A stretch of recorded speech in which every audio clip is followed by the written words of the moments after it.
be talking about really the ecosystem that has emerged in the foster care system, really, and in our communities, really, that really help us address the needs of foster children, of their biological families, of the foster families also.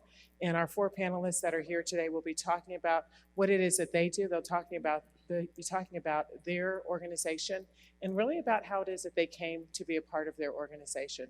So I'll ask them each to introduce themselves, starting at the end with Andy. Yeah, good afternoon. My name is Andy Cook, and I'm the CEO at Promise 686. Promise takes its name from an Old Testament psalm, Psalm 68, verse 6. That's God sets the lonely in families. God sets the lonely in families. And that is our vision. Our vision is that we'd live out that promise. And the means of doing that, in our case, is to mobilize churches to care for vulnerable children. So simple approach for us is that we develop within churches family advocacy ministries. We plant what we call a FAM, a family advocacy ministry, to do three different things. They can prevent kids from coming into foster care. They can intervene when children come into care, or they can connect children to families forever. And we supply the tools and resources and training to those churches so that they can be successful in that. Andy, you also forgot to tell them about your family. Okay. And I was trying to be deliberate and passive. We're among friends here. The great This is thing. why you're involved in this work. Oh, you wanted that. Okay. So years ago, we had it on our hearts that we should consider adoption. And for us, the biggest barrier was money. And we knew that to get to the other side of the adoption rainbow, we needed some serious cash. Our church, Perimeter Church, was interested in starting an adoption fund. And that adoption fund not only helped our family to adopt 2 children from Ethiopia at that time, but has helped countless other families because that fund became one of the first resources that a new organization 10 years ago, Promise 686, used and invested back into the community. So from that point, our family was set. We had a couple of biological children, 2 children adopted from Ethiopia. We had a surprise baby along the way. And so we were set with 5 kids and suddenly learned of a family in nearby Roswell, Georgia, where 5 children would soon be without parents. Their dad had committed a crime, had been deported, incarcerated before being deported, and was in a situation where he was already not safe for that group of kids. Their mom was fighting cancer and succumbed to that, and we learned about them about a week before her death. At that time, the children were 17, 14, 12, 11, and 2. And we began to pray about other families stepping in, which is a great role that Promise 686 can help play and to connect children to families forever and give those resources that those families will need. But this group of children, before we'd even met them, hit our hearts differently. So about 4 years ago now, we increased our children from 5 children to 10 children, and are making it still. So this mission is this mission, these strategies, the things we're discussing today, they all hit when it comes to family. That's the bottom line. All the nonprofit strategies are going to have to be played out in a context. And at Promise, we believe the greatest nonprofit in the world is a family. It's not Promise 686. So yes, that's how we got involved personally. Thanks. So it's my honor to be here. My name is Pam Parish, and I am the CEO and founder of an organization called Connections Homes. And Connections Homes also started out of a church. It started out of Victory World Church in Norcross. My husband and I were both on staff there, and our family grew in miraculous ways as well. We had come to Georgia with one biological daughter who was 11. We learned about foster care and kids in foster care who needed permanency. So we entered the foster care system and adopted one 11-year-old out of foster care, and we thought we were done. but God had other ideas. We, by 2013, had adopted we adopted 6 girls. We had 7 girls total.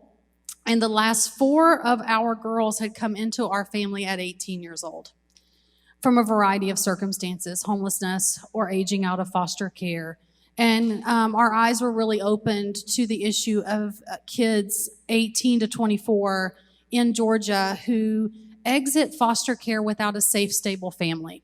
So we started Connections Homes to work with young adults that are 18 to 24 that are aging out of foster care or homeless without a safe, stable, connected family. And we match them to people in our community who commit to be that other person on the end of the phone call when they run into crisis or celebration, to always remember their birthday, to have a seat around their Thanksgiving table, and to just be that safe, stable anchor in life that can help them navigate to adulthood.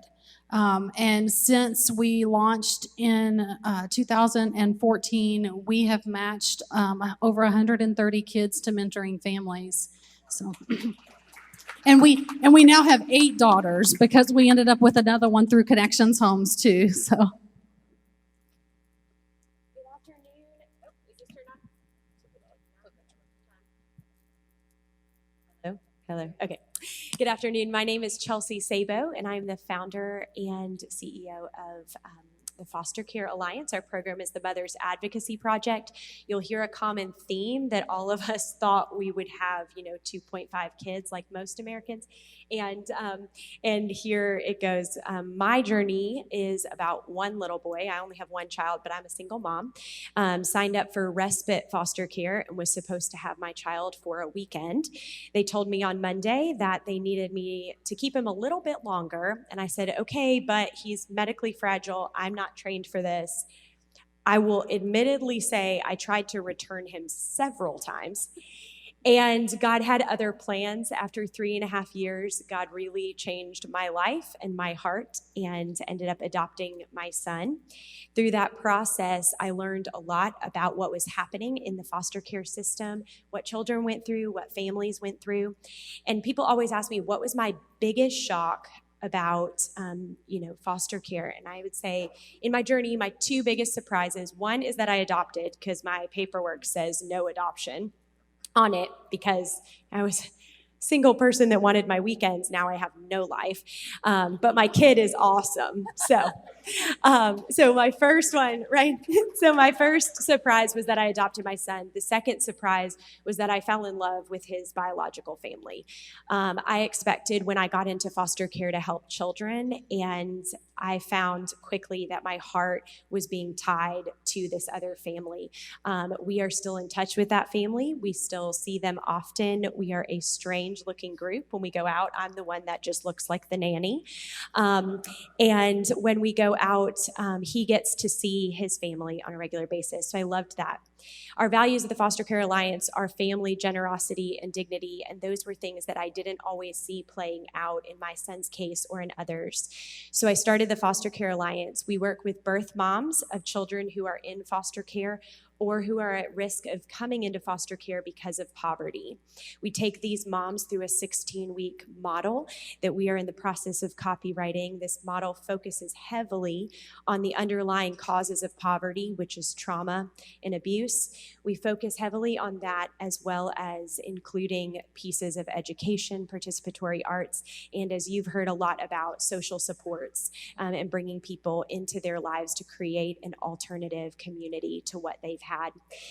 With that, we hope that we will be able to advocate for these moms both in their lives, in the courtroom, and with their families. So we are small and we are newer than all the other organizations up here, but excited to say that by the end of this year, we will have served almost 50 families.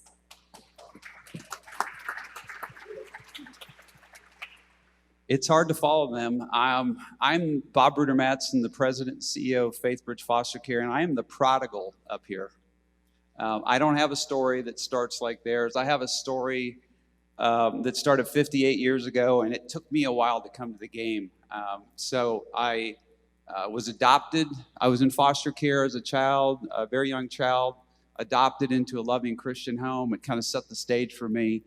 And at one point in time, when I got out of college, I went to graduate school. I started an MSW program, started looking at this work, got into it for about almost a year, and I said, I can't do this. This is a hopeless industry. This is a treadmill industry. I don't want to see the same scenery for the rest of my career. I don't see it going anywhere. I'm done. So I tagged out, went into business. God blessed my efforts there in a variety of places. And then about 6.5 years ago, I was working on some deals. One of the guys in this room knows a little bit of my story. We're in a men's mentoring group, and all these deals looked really good. I had my own company at the time. Everything was marching down to the last closure on these deals, and at the 11th hour, maybe the 11th and a half hour, every deal fell through. I mean, every deal fell through. And then I got this call, hey, there's this organization, they're looking for somebody to come and do some turnaround work at a foster care organization. I said no. Somebody else who I had been in relationship with through a men's group sent me the same message. And I said, okay, Lord, you've got my attention. I understand. And I had been living a Christ-centered life, I thought, but I hadn't really surrendered everything to Christ. And so in 2010, I said, okay, Lord, whatever you want me to do, I'm going to do. And so the Lord made really clear to me, I'm calling you on your commitment. And so I left the work I was doing, handed the reins of my little company over, and started in this world of foster care. And God, when I asked God, why are you bringing me into this work, And I said, what do you want me to do here? I don't even see how I can make an impact here. And he said, I want you to share the hope, the healing, the unconditional love of Jesus Christ with these foster kids. That's going to be the difference. That's how we're going to make a difference. So I said, how am I supposed to do that, Lord? People have been trying to do that. There's a lot of really good organizations out there. And he said, the church is the answer. My people are the answer. There's thousands of churches in the U.S. Everybody can do something. Everybody can make a difference. And so God just, right there in that moment, just kind of turned my heart. And I've been doing this for 6 years. About 3.5 years ago, I was fortunate to come to Faithbridge Foster Care. And Faithbridge has had this mission from the very beginning, and our founders had this idea that church needed to be mobilized, organized, and equipped to care for children in their communities, foster kids. And so, and now our vision is to share the hope and the healing and the unconditional love of Christ with every foster child in the U.S. So we are a licensed child placing agency in Georgia. We last night had 244 kids in Christian homes. Since we started, we've served over 2,700 kids in the last 12 years, and that's been 469,000 nights in Christian homes. And we know God is doing amazing things. We work with churches and partner with them. We surround families with a model we call the community of care. And we just continue to see God doing great things through God's people. So I'm very blessed to be here and humbled to be with these amazing people. So thank each of you. So one of the things that you mentioned, Bob, is that you discovered when you were pursuing your MSW and decided not to, was that this was really a hopeless treadmill industry. And I think for me, when I look across here and I see the four of you, it's very clear that you are filled with hope and that you don't feel like this is hopeless. Can you talk some about the successes that you've had in terms of the results and the outcomes that each of you have had in your programs and in your organizations? I'll begin. Thank you. The greatest successes that we have had have come as a result of extreme collaboration among different nonprofits, among churches that would maybe have historically reserved the celebration just for their church independently, but have collectively said, hey, we're in this together. So watching a movement take form in the space of child welfare in the U.S. has been a massive privilege. and Promise has had a small role in that. What the impact has looked like in our case has been an extensive reach that has occurred over a very small period of time. And what we've bumped up against is people doing things in different parts of the country that sounded a lot like what we felt like was unique to our part of the country, which in my mind, that says, well, God's up to something. And our role is to tag into that and see what resources we can provide to that other part of the country. So in our case, we serve just over 300 churches, but we also serve through affiliated nonprofits, and we help them to in turn mobilize churches. And that work's done in 14 states. So in a given year right now, we serve roughly 3,000 children. Over the course of the next few years, we want to see that number push up to about 10,000 children. But none of that work will happen unless we're able to see organizations really work together. And what you see reflected in this panel is people that are already working together. It's extremely exciting to see how it plays out. I'll give you just an example of a story that I think is impactful, that connects at multiple levels with what we've discussed today. A family this week was given placement of 3 children. 3 children who would be in foster care came to them. It's the placement's called a fictive kin placement, fictive kinship. What that means is this isn't truly blood, but in the scheme of these children's lives, these relationships were close enough that it felt like family. It's an ideal thing for a neighbor to step up and care for a nearby child. And so this is that situation. A local family has stepped up to help local children in need. Well, the family that stepped up was in significant need themselves. And they had lost the husband in the last year due to a murder. So it was a single mom taking in 3 additional children, and the single mom had 1 child of her own, a 14-year-old. And the way the process works with the state, who is also an excellent partner in this work, the state would give that kinship parent resources from the state, like a foster parent, but that was a process that would take about a month to unfold. And that month mark will be October 1. So in this window of time, this mom literally doesn't have money to pay for the new children's grocery bills. So what does she do? DFACS can't give her money at this point because she's not qualified. She doesn't have the money herself. So one of the resources that we bring to churches is something called Care Portal. We license it in the state of Georgia, but it's licensed into other organizations in other states.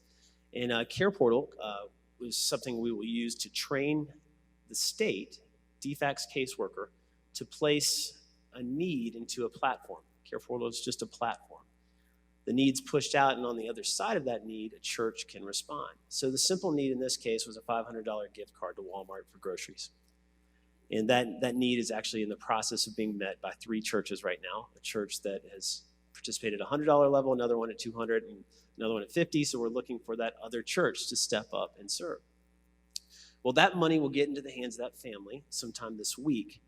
But we also got an email from the caseworker, who was the one who originated this request, and she asked if a church could send a team of volunteers out to serve and wrap around this placement for the longevity of the placement. So later this week, we'll send a team of volunteers from a local church who will do an orientation with this mom and her kids, a meet and greet, get to know them, and begin serving them with meal making, transportation needs they may have, and helping that mom to care for those kids well for the time those children are in that home. So it's not a simple process to engage in the life of a family in order to help a child, but it's an extremely valuable one. And when we can engage local churches and giving them meaningful paths to make a difference, it changes everything for kids.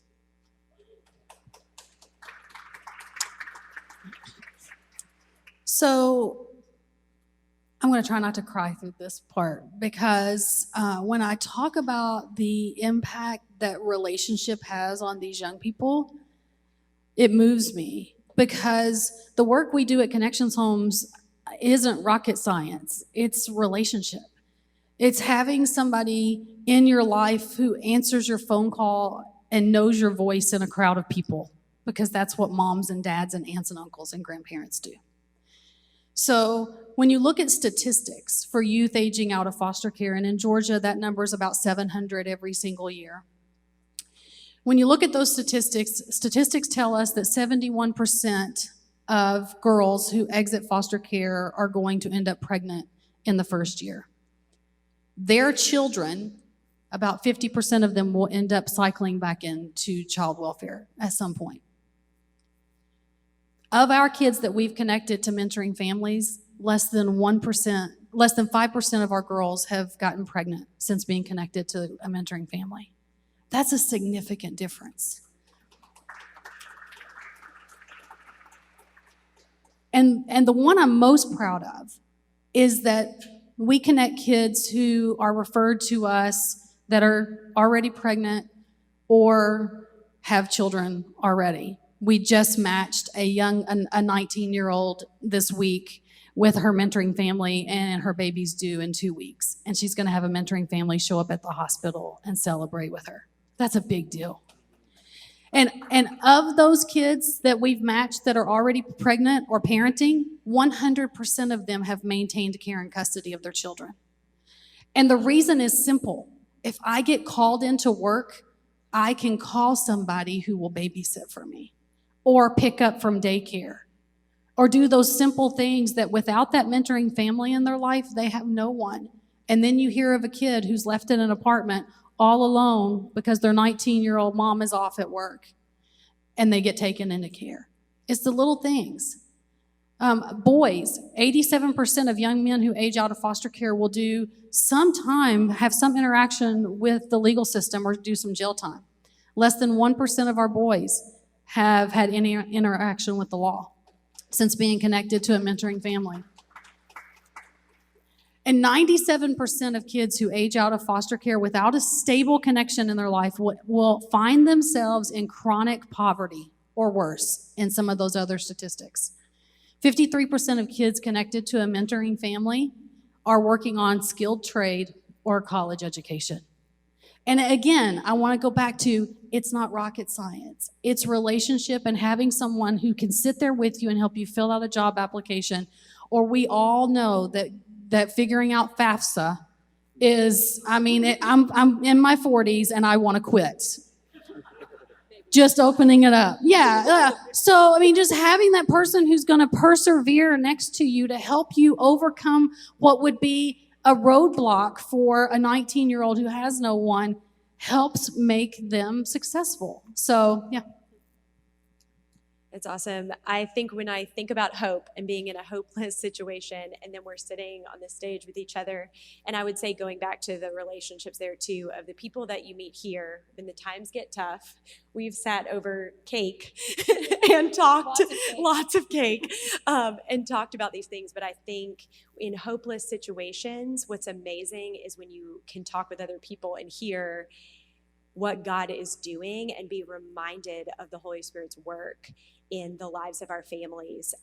So many of those statistics that Pam just shared are the statistics that have caught the moms who are now in our program. Many have aged out, had children. Their children are now in foster care. Many, if not all, have some sort of criminal background. So for us, they come to us in what may be a hopeless situation. When we do their first interview, we explain the program to them. We talk to them when we say, this program is not written for people who are in poverty. This is written for strong survivors of trauma. Do you think you fit here?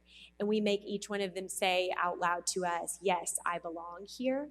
And they know that they belong. It's having this place where they're no longer the outsider. They're no longer the misfit, the failure. They're now someone else that is strong enough to stand up and to overcome what they've done. We measure for and are looking for more than just psychological resilience. We're looking for post-traumatic growth.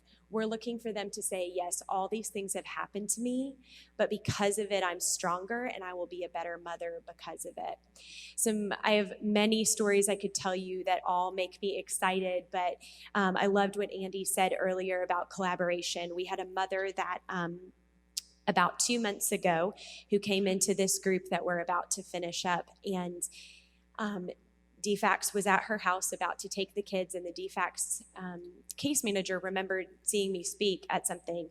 And quite honestly, I still am not sure how she got my cell phone number, but she did.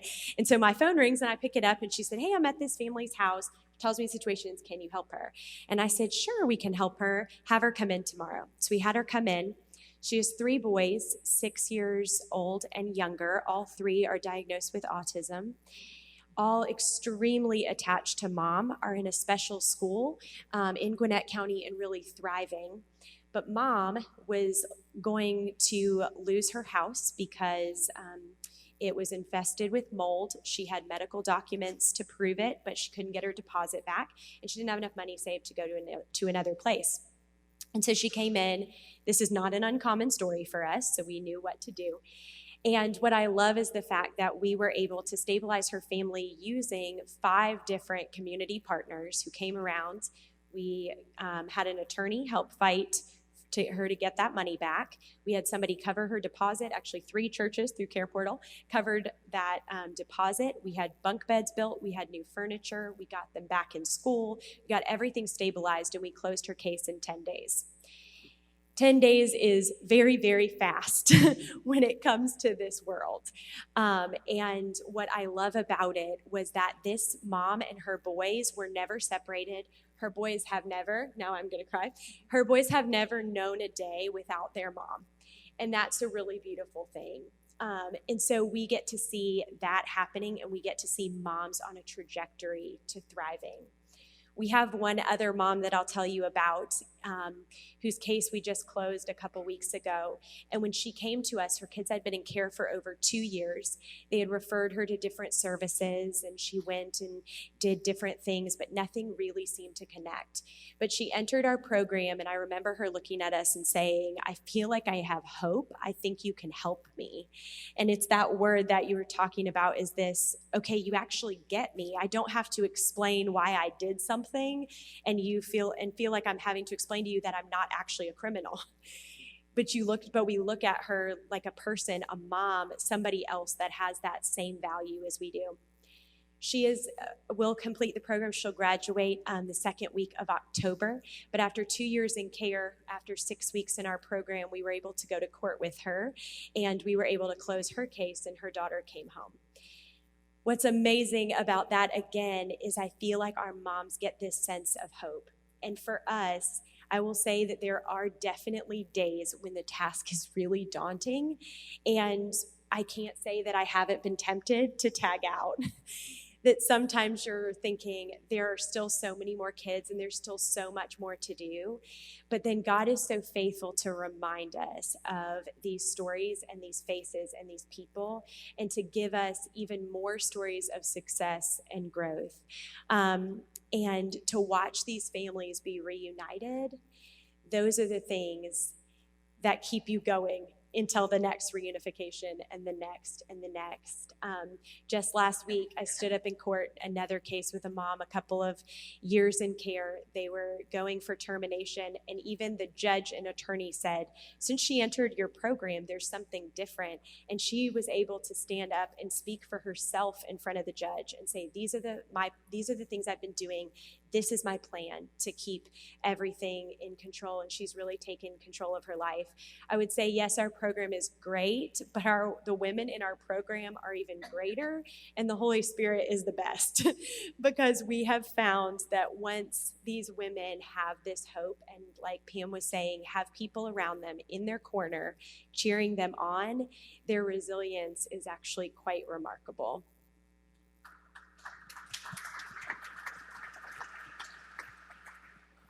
So remember with me the first time that you left home the youngest time as a child. What did that feel like? Think about that for a minute. I don't know, it's hard for me to go back that far, but think about that. What did it feel like to leave your parents, to be without the person that had cared for you, and you went with somebody that you'd never stayed with before? So our kids that we serve face that in spades every day. They sometimes have a little bit of notice, but often they don't. And they're just, somebody comes in that they don't know, and takes them and their siblings away from their parents, and they're in a car being driven somewhere to a place they've never been. And then if they're fortunate, they go to a home, but sometimes they might go to an office. They might stay in a hotel with more strangers. This is the experience of our foster kids. 50% of all the kids that come into care in Georgia, and this is pretty true nationally, are under the age of 6. They don't understand what's happening. And if you're the 6-year-old and you have your siblings there, you're in charge now, and you've got to help make them feel better. But who's making you feel better? Kids in foster care face numerous moves. The data is inconclusive, but one study I read said that a child in foster care will have 7 moves. Sometimes those moves, a preponderance of those, will happen within 1 year. So imagine going from place to place to place with people that you don't know, without your things, without anything that's familiar. So one of the things that we're very focused on at Faithbridge is to make that not so. So when we get a call from the Division of Family and Children's Services, and we call our foster families who've said yes to fostering, and they welcome a child into their home, there's going to be a foster family consultant, which is one of our staff members, that's going to stay with that family and that child throughout the case. And they're going to stay with that family, and in 92% of the cases of all the families, children we served last year, will stay in that same placement, and they won't leave us until they can return to their parents or until they can return and be with other relatives, or they get adopted. The national average on these things are staggering, the movements, but you probably heard some talk today about trauma. But every time a child is experiencing a change, they're experiencing some kind of trauma, some kind of loss. And so what we try to do is create a stable, loving environment for these kids. And then we also know that you can't help kids unless you help their families. So I'm thinking about a day on February 17th at 4 Points Church, which is one of our partners, where I got to go and watch Kendra be baptized. And it stands as the highlight of my year so far, because Kendra's 3 sons were removed into foster care about 2 years before that. And what could have happened is she could have been disconnected with those kids. There could have been forced visitation, but it would have been stilted. It would have been very rigid, kind of uncomfortable. But instead, our foster family said, we're going to invest in Kendra. We're going to commit to Kendra to build relationship with her so she can maintain the relationship with her sons as she works and struggles with her addiction.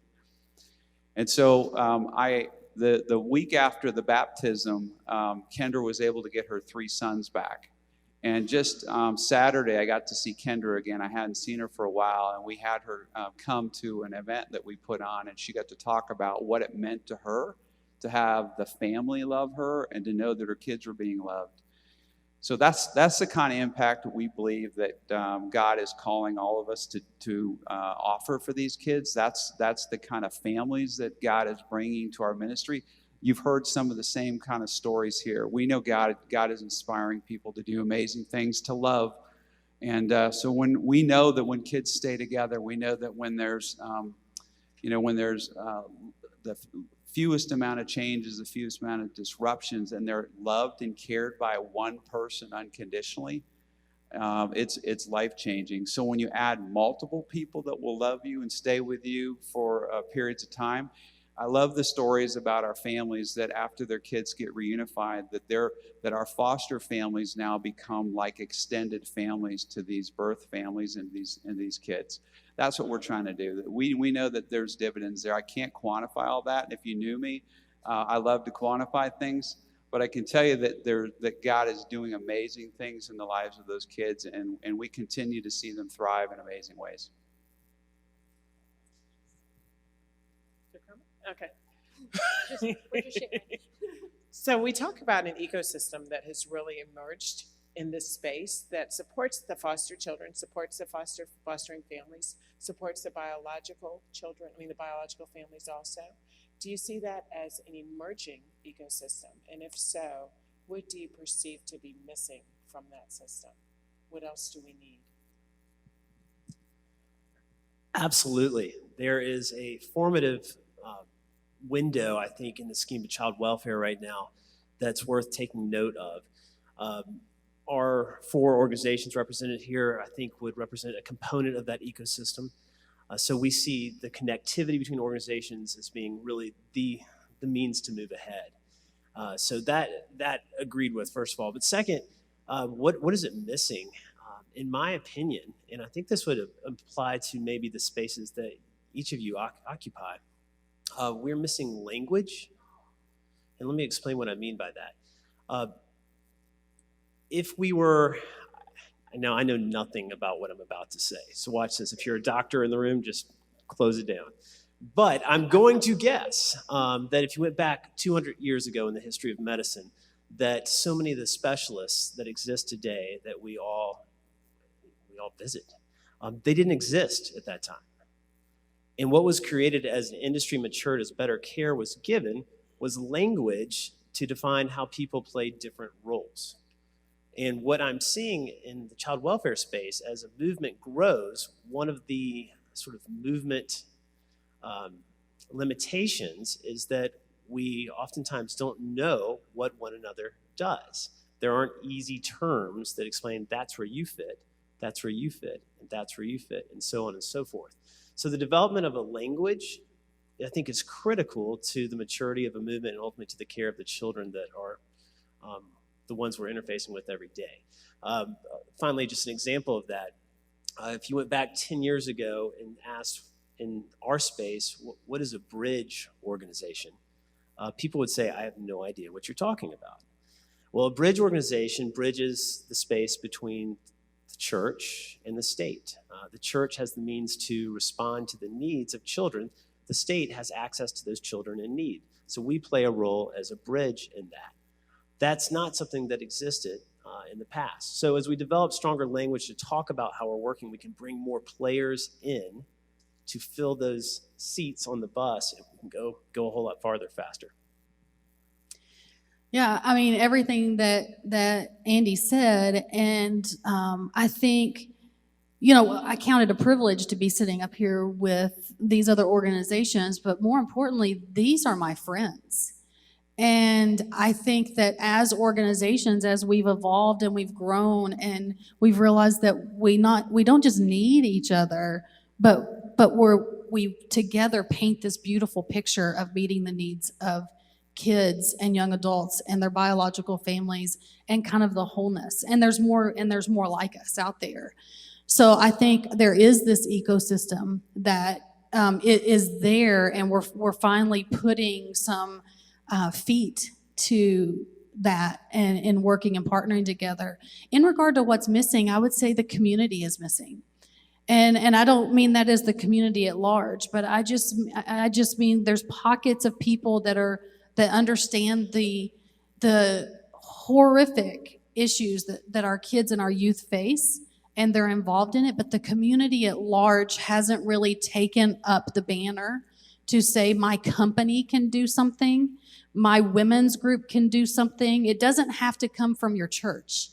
It's great. We all work within the church. It's great when it comes from the church, but it could also come from just a group of your neighbors getting together and saying, you know what, we're really moved by foster kids or wrapping around kids or biological family or kids aging out of foster care. Let's engage in this work. So I think in regard to what's missing in the ecosystem is just a community-wide effort to say we all have a part to play in this.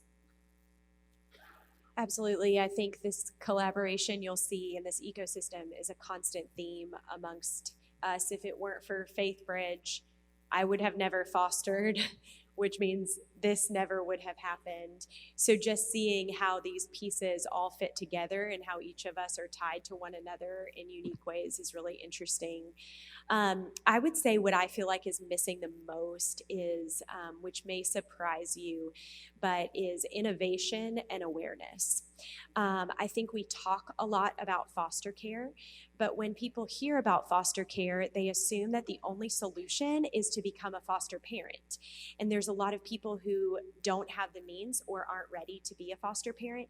And quite honestly, if you're not 100% sure that you want to be a foster parent, you probably shouldn't be. It's really, really hard work, and you're diving into a really dark system and dark place. And I think, but there is so much that can be done outside of being a foster parent in order to support what's happening. That kind of awareness needs to happen. In addition to that, I would say that there's many people who would be willing to give to these families, but because they're operating in places of privilege where they're not willing to engage with what's really happening in the community that they may drive through every single day, we're not talking about issues like that. And that type of awareness, I really think, is missing. Yes, it's nice to have granola bars in the car to give to someone who's homeless. Yes, there's all of these things, but the way that we're doing this is not necessarily engaging the families at the level that is needed. Most of these people that I'm coming in contact with don't really want your money. They want your friendship. We're having to teach them what it looks like to have a relationship where they don't have to give anything in order for return. What I mean for that, even in the nonprofit sector, is I don't have to take your picture and put it on a brochure to raise money in order for me to help you. You have to do absolutely nothing for me to want to help you because you have innate dignity. And I think that is something that's not being talked about much. And so I would say that awareness is missing. In addition to that is this idea of innovation. Foster care is not new. Child welfare is not new. Families needing support is not new. But yet we do things very similar to what we've done years and years ago.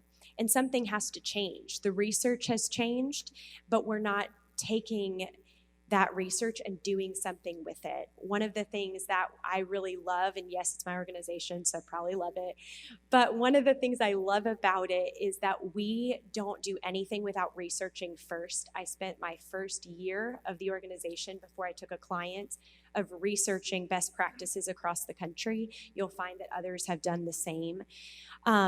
But realizing that I didn't want to start something that was like everybody else just to make me feel better about what was happening.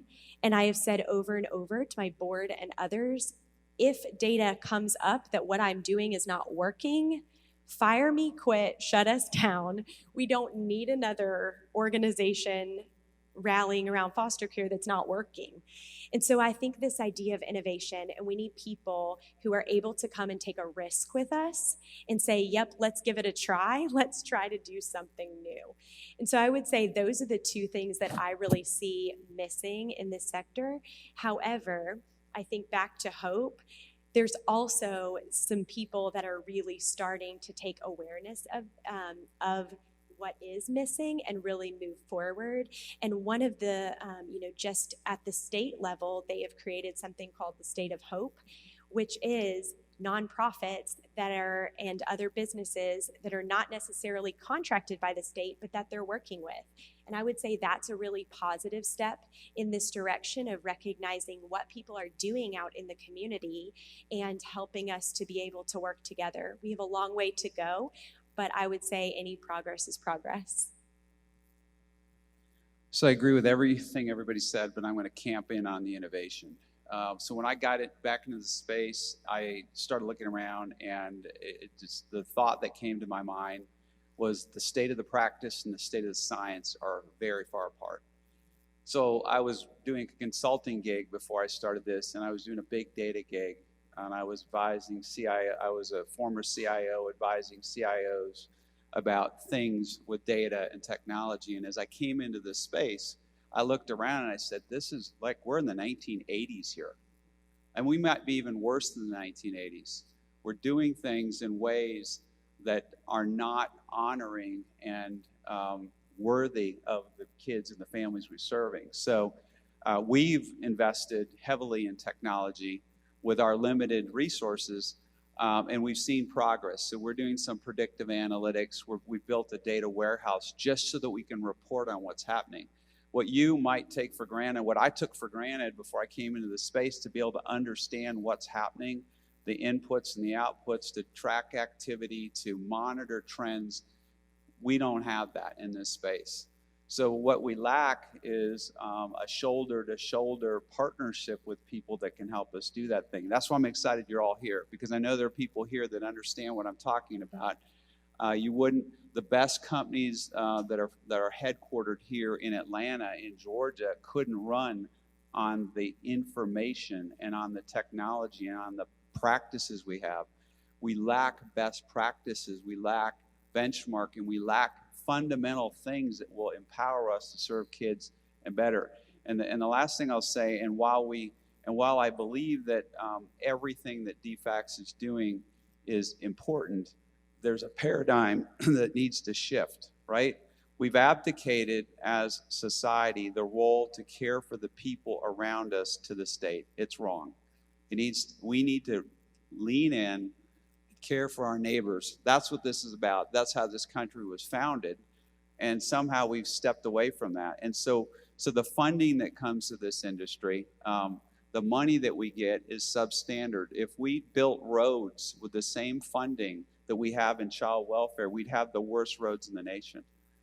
And so we've got to do something about that. And so we need to be speaking up. We need to be leaning in, partnering together. And you know, Chelsea might have the greatest new program here in the nation, but we'll never know if we can't track it and benchmark it, and if we can't use the information to test it against other programs nationwide. So we have to start to think differently about this work to help these kids and families. Thank each of you. We've got a few questions from the audience, and I'll just toss them out to any of you that want to take it. Are there any support systems, partnerships, or care programs for the biological dads of the foster children? That's a great question. I guess I'll take that. We get asked this question often. 84% of families in care are single moms, which was why we got into this niche. We plan to open to do the exact same thing we're doing now with birth dads at some point. There are some, but not very many, for dads or for families together, quite honestly. And so that's a great question. But, I think just kind of going back to what Bob was just saying too, about this is where churches can start to be involved, to start mentoring and getting involved. And I think one of the things that I think of with that is churches are a great place, but then some of us might be like, we get a little nervous because church has messed it up a lot in the past too. And so there is this fear. And I think for us, it's this call to step up and say, yes, Christians particularly have not done people in poverty right in the past, but we can be different now. But I do think, but when it comes to fathers, that's a huge one. But there are some programs, even at local schools, that are working really to start to rebuild this, where dads are encouraged to be in the lives of their children. And, like All Pro Dad and some of those types of things. But in terms of really helping dads in the system, there aren't many. I'll just say really quickly that of our parenting youth, we have matched young men who are parenting alone their children with mentoring families.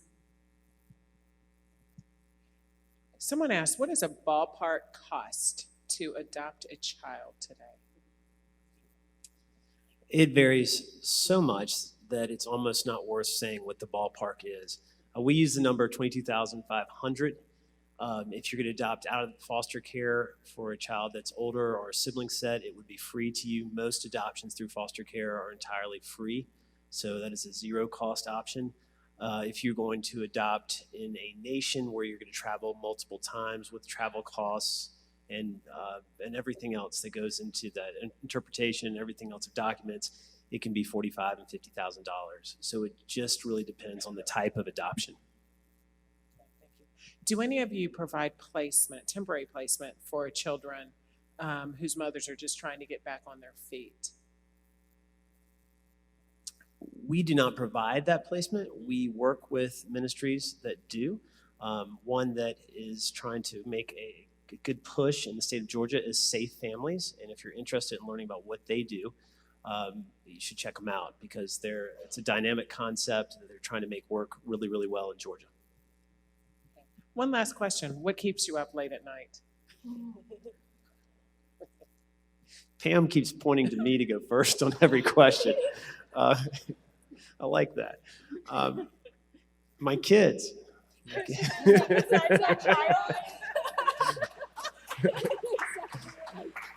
Really nothing keeps me up late at night. But the thing I worry the most about is that the quality of what we deliver in one church through a set of volunteers, through one family, into one child's life is high. I want to know if it's high or not. And I know that we can reach out and we can mobilize more, we can expand and we go wide.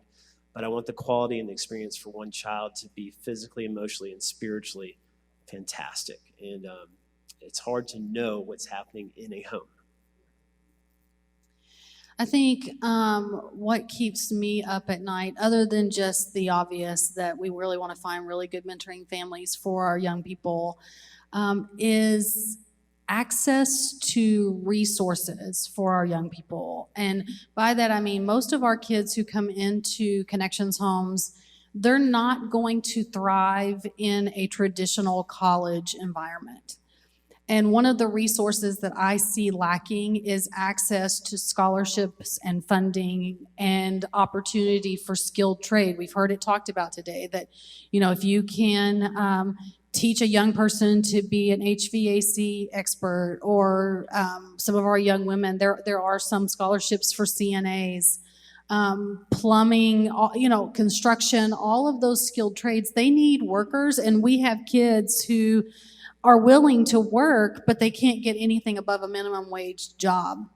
And we say, well, go to school and get an education. And to Bob's point, they may have moved every 6 months in their primary years of going to school. So the ability to sit still in a classroom environment and work toward that test is just not, it's just outside of them. So we kind of sign them up for chronic poverty. So my biggest thing that keeps me up at night is how can we create better opportunity for our kids so that they can earn a living wage? I would say for me, like Andy, besides my child that does keep me up, I would say right now the state of Atlanta's homeless population affects our moms in a huge way. And right now in the city, if a mom goes in to be placed into a shelter and be assessed, some of our moms have waited between 3 and 6 month average to be placed in a shelter. So I think what keeps me up at night is when I know that there's a mom and her children in a car, in a train station. I don't necessarily want to call the department on her because she's a great mom, but I also don't know what else to do. And we are a new organization and we don't have money growing on trees, and we often don't have enough to be able to get them into the housing that they need. So I will say that I am constantly thinking and formulating in my mind what it will look like someday to have a place where our moms can get back on their feet while they're going through the program. When just a couple weeks ago when my son was getting some testing done, I said he was medically fragile before, I think. He couldn't eat until 4 o'clock that day till he had the testing done, and his behaviors and his attitude because he was hungry and thirsty was out of control. And I quickly thought of some of our moms who have said how terrible it is to look their children in the face when they're hungry and say, I don't know when we're going to eat. And then I think about their behaviors at school, and I think it's because they're hungry and they don't have a place to sleep. one of the moms I interviewed last week for our next program told me one of her goals in life was to be comfortable. And when I asked her what it meant to her to be comfortable, she said, when my son makes an A on his test, I would like to be able to buy him an ice cream cone, but I don't have money to do it. And when my other child had his birthday a couple weeks ago, I asked him what he wanted to do, and he wanted to go to Chick-fil-A for dinner, and I said I couldn't afford it. And she said, I want to be able to take my kid to Chick-fil-A for his birthday, and I want to buy ice cream when my kid does well on a test. To me, that's not comfort. That's the extra change in my glove box. And so I think the things that I'm thinking about constantly is these families and going, I wish I was a multi-billionaire so I could solve all of these things and buy a hotel and all of this, but we don't have that, and that's something in Atlanta especially that I think we really need to work on. Just for me, there's so much to do. There's so many people that we're not helping that we need to help, and how can we go faster? Thank each of you. Will you join me in thanking Andy, Pam, Chelsea, and Bob?